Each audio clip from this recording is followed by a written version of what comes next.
Let's bring in Blanke Schein Wealth Management CIO Robert Schein. First of all, I got to give you props. You know, you've stayed the course.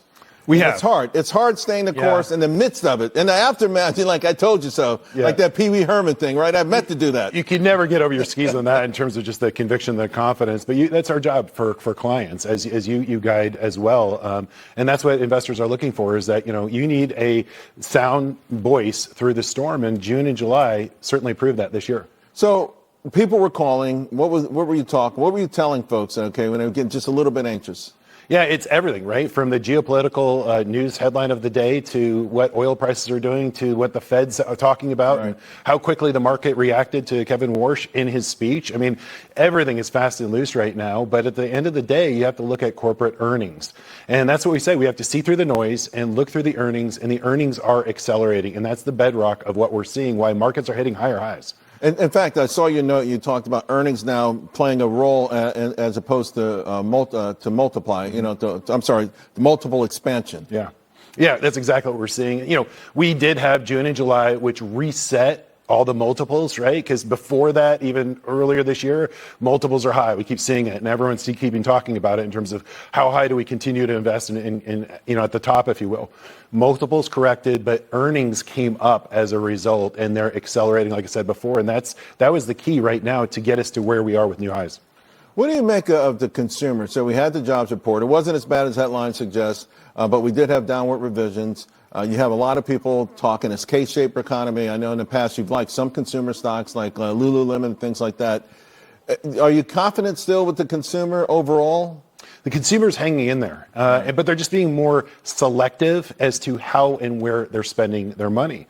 If you even look at Uber earlier this week, they said there's no trade down effect regarding Uber Black at the top to the next level down. So the economy is strong and solid, and we're seeing that through all of the consumer stocks as well. But they're just being more discerning on how they spend their money, because it's not easy, right? So you talk in the AI trade, you say, okay, we're moving from the build out phase to the payoff phase. Walk us through that.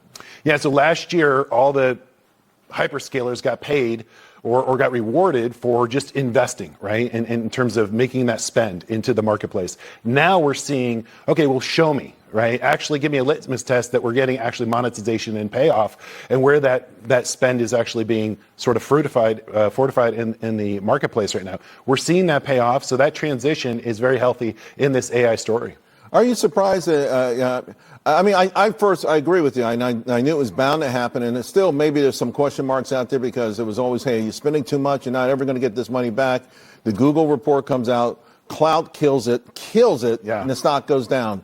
But then a few days later, you get Amazon, you get Microsoft, and the reaction was different. Why? What was it, for instance? Because I know you still like Amazon, that they're saying now that's convinced a lot of people, okay, they know what they're doing. Well, Amazon killed it on their cloud acceleration as well, right? And that was so basically the same reports. Cloud is killing it across the board, which is the litmus test as to why we need the chips. So that's the confirmation as to the AI story. But the answer to your question is very specifically, if you look at Microsoft preserved their free cash flow. So they left some gas in the tank, and that's where the market's rewarding those that aren't spending or even going into debt, as we're seeing in the debt markets. A lot of these companies are now trying to finance the future. You mentioned Microsoft. It was also for a while being traded with the software names. The software names are crushing it today. I mean, and it looks like we're starting to separate the wheat from the chaff there. One name that you like, and I'm glad you like it, is ServiceNow, because I've been getting shellacked in it. I'm doing a little better now for my subscribers, but we were getting shellacked in it. Why do you like it here? ServiceNow is, every business is going to need to become more operationally efficient. ServiceNow is that application layer that comes in and lets you do more with less people, right? The productivity is the name of the game. We're seeing AI productivity play out. The stock has been crushed. The valuation, one of the best balance sheets that we see. Right. And service is back and software is back, and ServiceNow is one of those. And you're not concerned that AI somehow would be able to usurp all of this, and we're going to get scares along the way, right? We saw it last, a couple months ago. We're going to continue to get scares. The reality is that they all need to work together, and there's those that are the market leaders that are going to help companies become a lot more efficient and profitable. Yeah, and by the way, ServiceNow too, we got to give a shout out. The CEO, I think, is one of the best out there. Right. So if you ever want to truly make a long-term bet, you're also betting on management. Raytheon is interesting. You like Raytheon? The Iran conflict begins. and almost immediately the defense contractor stocks go down. It's counterintuitive.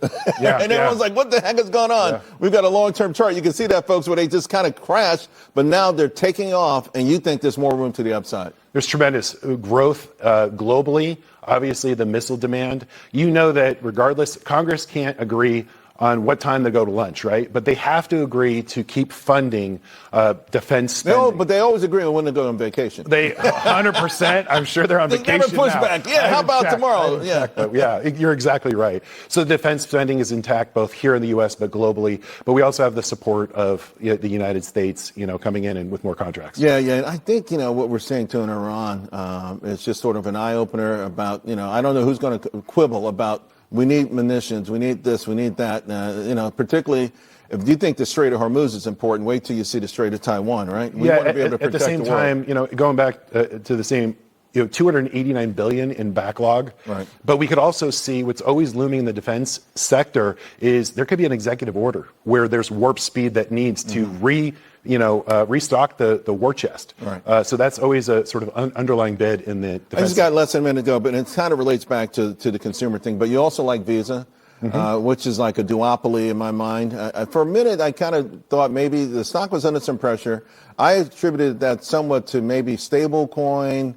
I'm not sure what's going to happen with the Clarity Act, but no matter what, they've got such a giant footprint. You don't think they're irreplaceable, right? I mean, you really believe this is a great 300 billion transactions globally annually. They're actually the third largest patent holder of stable coins. And if you hear their earnings report, their stable coin area is just growing tremendously. And if you look at the stock from a technical perspective, it just had the golden cross. What that means is that the 50 is now above the 200 days. So that's positive moving forward for shareholders. Yeah, it's great. Sense of urgency. Yeah. You covered a lot, my man. It was great. You did great. Appreciate you. Thank you. Blanke Schein Wealth Management is a group of investment professionals registered with HighTower Services, LLC, member FINRA and SIPC, and with HighTower Advisors, LLC, a registered investment advisor with the SEC. Securities are offered through HighTower Securities, LLC. Advisory services are offered through HighTower Advisors, LLC. This is not an offer to buy or sell securities. No investment process is free of risk, and there is no guarantee that the investment process or the investment opportunities referenced herein will be profitable. Past performance is not indicative of current or future performance and is not a guarantee. The investment opportunities referenced herein may not be suitable for all investors. All data and information referenced herein are from sources believed to be reliable. Any opinions, news, research, analysis, prices, or other information contained in this research is provided as general market commentary. It does not constitute investment advice. Blanke Schein Wealth Management and HighTower shall not in any way be liable for claims and make no expressed or implied representations or warranties as to the accuracy or completeness of the data and other information or for statements or errors contained in or omissions from the obtained data and information referenced herein. The data and information are provided as of the date referenced. Such data and information are subject to change without notice. This document was created for informational purposes only. The opinions expressed are solely those of Blanke Schein Wealth Management and do not represent those of HighTower Advisors, LLC, or any of its affiliates.